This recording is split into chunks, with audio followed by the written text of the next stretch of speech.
Hello, welcome to my place. Do you feel alone? Do you think that you are the only one who thinks like you do? Are you feeling cast out and that all those who care about are leaving you? I can tell you that there are times that I feel this way. There are many times in preachings that I have wondered why it has to be this way.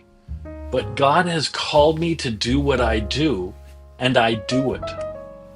If you need a biblical example, just look to Jesus. John chapter 6 is a chapter of ups and downs. It begins with the feeding of the 5,000. It goes then to Jesus walking on the water. And then he begins preaching to the people. Verse 41 says that they began grumbling about him. They questioned who he was. Verse 52 says they began arguing with one another. In verse 60, some of his disciples, not the 12, but others, were saying that his teaching was difficult.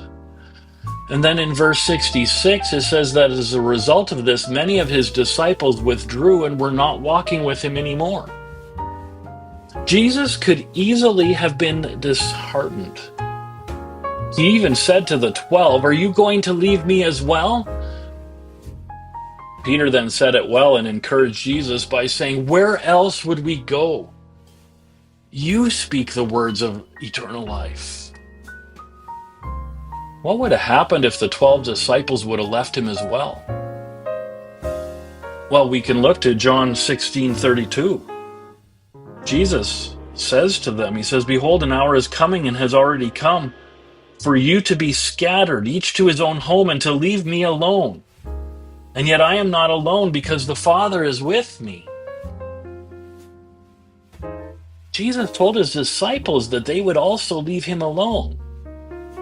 Jesus knew he was going to be crucified and the disciples would be scattered.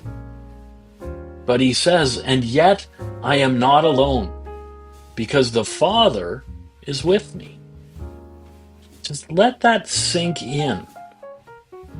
The Father is with me.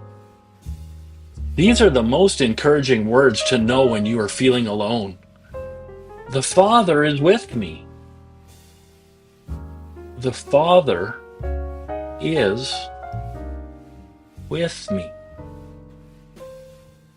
Ah, now I feel better. God bless you richly. We'll see you next time.